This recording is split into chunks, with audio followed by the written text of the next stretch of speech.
ભલે એ ભાજપને ટેકો આપીને કામ કર્યું હોય, નગરપાલિકાનો પ્રમુખ ભાજપને બેસે હોય, નગરપાલિકા ભાજપે ચલાવી હોય, પણ એ અપક્ષ છે, અપક્ષ ઉમેદવાર તરીકે જીત્યા પછી કામ કરેલી છબી એ ફરી પાછા મેદાનમાં જાય ત્યારે લોકો એને સ્વીકારે છે.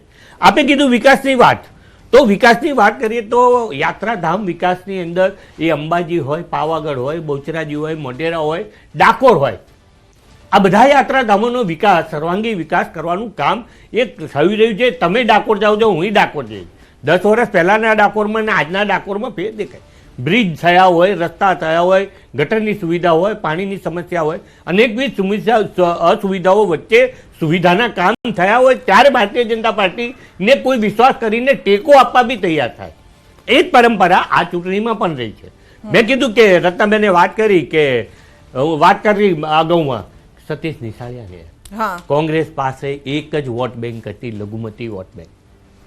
રત્નાબેન, ખૂબ દુઃખ સાથે કહેવું પડે, એ લઘુમતી વોટ બેંકને સાચવવામાં પણ તમે નિષ્ફળ ગયા. તમારા ભૂતપૂર્વ ધારાસભ્ય દરિયાપુરના છે, કોડીનાર જઈને ખોટી વાત એમ કે આ દેશને આઝાદી અપાવી તો કોંગ્રેસે અપાવી, આવું પ્રવચન કરે છે. વિડીયો છે, આરે હું તમારે જોયું તો અત્યારે હું અહીંયાથી બતાવ કે કેવા ભ્રમિત કરવા, મત મેળવવા માટેની તૃષ્ટિકરણની રાજનીતિ, જે પ્રકારની રાજનીતિ ગ્યાસુદ્દીનભાઈ જે કોડીનારની અંદર જઈને કરે, મુસ્લિમોની વચ્ચે જઈને જે પ્રવચનો કરે કે જે મુસ્લિમો ભારતીય જનતા પાર્ટીમાંથી ચૂંટણી લડે છે એમનું જમીર ખોવાઈ ગયું છે, એમને ભારતીય જનતા પાર્ટીમાં જવાય. આ વોટ બેંકને સાચવવા, પોતાની વોટ બેંકને સાચવવા માટે, પોતાની ઇજ્જત સાચવવા માટે, સમાજને સાચવવા માટે, જાતિને સાચવવા માટે એ ભારતીય જનતા પાર્ટીએ રાધનપુર જેવામાં લઘુમતી, આજે લઘુમતી ભારતીય જનતા પાર્ટીના લઘુમતી સીટો ઉપર પણ ભારતીય તાલુકાઓ અને નગરપાલિકાની અંદર ટિકિટો આપી. એ તમારી વોટ દિલ્હીની અંદર 2% ભારતીય જનતા પાર્ટીને 13% લઘુમતીના વોટ થયા. ગુજરાતની આ ચૂંટણીઓ અડધી વિધાનસભા કરતા વધારે સીટોની આજે મતદાન છે. આજે વિમલભાઈ ચુડાસમાએ નૈતિકતાના ધોરણે આ રાજીનામું આપી દેવું જોઈએ, વાતને સ્વીકારી લેવી જોઈએ કે જો મને વોર્ડની જનતા, ગલીની જનતા, ગામની જનતા, એક જ્ઞાન અકડા 3-4 હજાર 5,000 વોટના ગામની જનતા મને નથી સ્વીકારતી તો આવનારા 2027ની ચૂંટણીમાં મને કોણ સ્વીકારશે? આ વાતનો સ્વીકાર કરી એ અમિતભાઈ ચાવડા હોય, એ વિમલભાઈ ચુડાસમા હોય કે કોંગ્રેસ પાર્ટીએ આજે નરેન્દ્રભાઈ કહેતા હતા ને, કોંગ્રેસ મુક્ત ભારત આજે દેશની અંદર અને ગામની અંદર અને ગલીઓ તરફ અમે બૂથો જીત્યા છે, બૂથો જીત્યા. એ બૂથ જીતવા તરફ ભારતીય જનતા પાર્ટી પેનલમાં 2 બીજેપી જીતી હોય, એક કોંગ્રેસ પણ જીતી છે. આખી પેનલ ભલે ન જીતી હોય પરંતુ કોંગ્રેસનો પણ ક્યાંક હાજરી નોંધાવી છે કોંગ્રેસે, એ વાત અહીંયા પણ સાબિત થઈ રહી છે. રત્નાબેન, એ તો સાચી જ વાત છે ને. કોંગ્રેસ, હું કહું છું, કોંગ્રેસનું પોતાનું ઇતિહાસ રહ્યું છે અને ભારતની દેશની આઝાદી માટે કોંગ્રેસનો જ ફાળો છે અને કોંગ્રેસના કારણે જ ભાજપ અને ભારતમાં આઝાદી મળી છે. તો એ તો દેખીતી વાત છે, ઇતિહાસની વાત છે. અને ગાંધીજી કોંગ્રેસની જે વિચારધારા છે, જે લોકો કોંગ્રેસની વિચારધારાને માને છે, બાબા સાહેબ આંબેડકર હતા, ભૂષણભાઈ તમે બોલતા હતા, તમે ઘણા બધા બોલ્યા, આક્ષેપ કર્યો, બધું કર્યું, હું તમારી વચ્ચે નથી બોલી, પરંતુ હવે જ્યારે પ્રશ્ન ભારતથી પૂછાયું છે, તમે રત્નાબેન છો, પહેલા એ કહી દો. ઓકે, ચલો કન્ટિન્યુ રત્નાબેન. તો મારું તો એ જ કહેવું છે કે જ્યાં કોંગ્રેસની વિચારધારા છે, આજે પણ કોંગ્રેસની વિચારધારા જીવતી છે અને લોકો કોંગ્રેસે ગમાડે છે, લોકો કોંગ્રેસે વોટ આપવા માંગે છે. પરંતુ હું ફરી કહીશ કે ડરાવીને, ધમકાવીને, આ સતીશ નિશાળિયાનો એક્ઝામ્પલ તો બધાની સામે છે, દેખીતી રીતે છે. એમણે શું કીધું હતું જાહેર સભામાં કે જો તમે અમને વોટ નહીં આપો, નહીં જીતાડો તો તમારા ઘરે બુલડોઝર ફેરવાઈ જશે. તો પછી બિચારા આપણી ભોળી ભાળી જનતા છે, એમના ઘર બચાવવા છે, એટલા માટે એ લોકો ડરીને ધમકીમાં આવીને પણ વોટ આપે છે. બાકી તમે વિકાસની વાત કરતા હોય તો પછી પૂર્વ અમદાવાદ અને પશ્ચિમ અમદાવાદ જઈ આવો, તમને ખબર પડી જશે. તમે તો મધ્ય અમદાવાદમાં રહો છો. રત્નાબેન, એ વાતનો ઠપકો સતીશભાઈને બીજેપી તરફથી મળ્યો પણ હશે, કારણ કે અંદરથી ઘણા નારાજ પણ હતા બીજેપીના નેતાઓ જ, અને તેઓએ નાખુશી વ્યક્ત કરી હતી કે એ વ્યક્તિ કોણ કે આ પ્રકારનું સ્ટેટમેન્ટ આપે. ન એ ચૂંટણી લડી રહ્યા છે ત્યાં ઉમેદવારે 100% બિલકુલ એટલે નક્કી કરશે કે શું થવાનું છે, પાર્ટી નક્કી કરશે. પરંતુ કેટલીક જગ્યા એવી છે રત્નાબેન, આપે પણ ખુશ થવાની જરૂર છે, કારણ કે મહીસાગર, લુણાવાડા કોંગ્રેસ અહીંયા પણ મજબૂત અહીંયા દેખાઈ રહી છે. વોર્ડ નંબર 3માં તમામ 4 બેઠક કોંગ્રેસ જીતી ગઈ છે. એટલે એવું નથી કે તમે હાજરી નથી નોંધાવી. સવાલ એ છે કે કમ્પેરિઝન અહીંયા કરવા જઈએ ત્યારે આંકડામાં તમે એમની સમકક્ષ અથવા તો અડધે નથી પહોંચી શક્યા, ત્યાં છે. બિલકુલ સાચી છે. એનું કારણ કહું છું ને, 30 વર્ષથી ભારતીય જનતા પાર્ટી સ્થાનિક સ્વરાજમાં અને વિધાનસભામાં છે, એટલે કાર્યકર્તાઓ થોડા મતલબ શું કે નિષ્ક્રિય થઈ ગયા હોય કે હેરાન થઈ ગયા હોય, કાં તો પછી કાર્યકર્તાઓને આ લોકો હાઈજેક કરી લેતા હોય છે. જે પણ અમારા કાર્યકર્તા શું ઉમેદવારોને એ લોકો હાઈજેક કરી લેતા હોય છે. અહીંયા મારે પૂછવું, વિશેષજ્ઞને પૂછવું પડશે, દોષનો ટોપલો કાર્યકર્તાઓ પર નાખવો જોઈએ કે એ નેતાઓ પર નાખવો જોઈએ કે એ નેતા ત્યાં ચાલી નથી શક્યા, એ નેતૃત્વ આગળ લઈને નથી ચાલી શક્યા?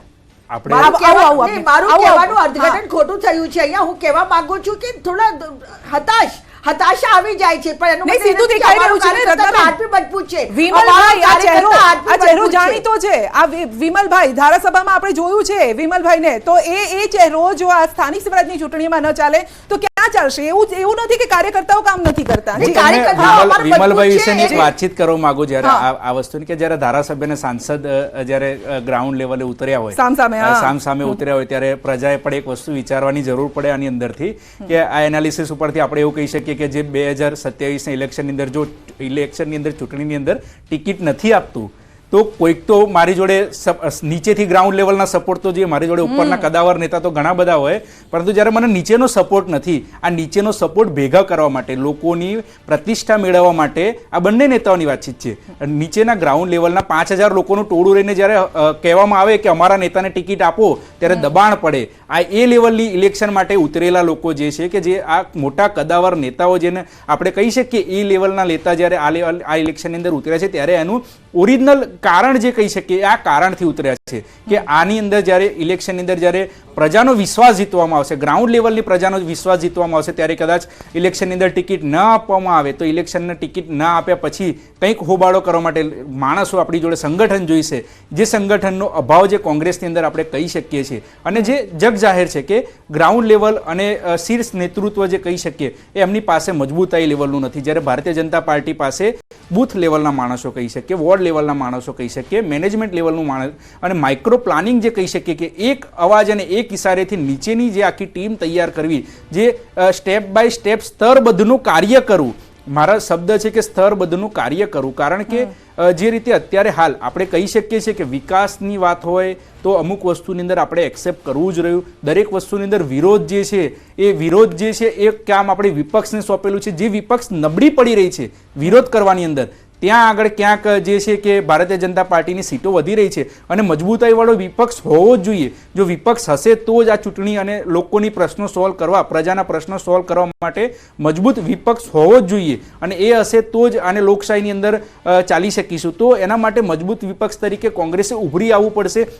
અને જે સંગઠનની વાત કહીએ કે સંગઠનની અંદર ગ્રાઉન્ડ લેવલે નીચેના લેવલોના એમની પાસે ક્લિયર કટ જે માણસો જે હોવા જોઈએ, કે જે કમિટેડ માણસો હોવા જોઈએ, કમિટેડ વોટર્સ હોવા જોઈએ, એ વસ્તુ અત્યારે જે છે કે ઇલેક્શન આવશે, ઇલેક્શન પછીના પરિણામો આવશે ત્યારે હાર જીત નક્કી છે. આ એક શબ્દ જે છે દરેકનો ફિક્સ હશે, ભારતીય જનતા પાર્ટી હશે, કોંગ્રેસ હશે, કે હાર જીત નક્કી છે. પરંતુ હારની પાછળના કારણો કયા અને જીતની પાછળના એવા કયા ફેક્ટર હતા કે જે ત્યાંથી આપણા ગઢની અંદર ક્યાં ગાબડું પાડી ગયું? એક ફેક્ટર એ પણ જોવા મળ્યું કે જે મતદાન થયું એની ટકાવારી પણ ઓછી થઈ. ઓછી ટકાવારીના પાછળના કયા કારણો છે? કારણ કે પછી ધારાસભ્યોએ જ્યારે પ્રચારમાં ઉતર્યા હતા કે ભાઈ ઘરની બહાર નીકળો, વોટ આપો, લોકો નીકળતા નતા, થાળી વેલણ લઈને નીકળવું પડ્યું કે ભાઈ હવે તો બહાર નીકળો, વોટ આપો, તમારે જેને આપવો હોય એને આપો, પરંતુ ઘરની બહાર નીકળો. એટલે ત્યાં સુધી જો જવું પડે લોકોએ, નેતાઓએ, તો આ શું બતાવે છે? આની અંદરની એક વસ્તુ વાતચીત કરે કે જે આટલું જે વોટિંગ જે થયું એની અંદર 57% વોટિંગ જે કહી છે કે 57% કમિટેડ વોટિંગ થયું છે.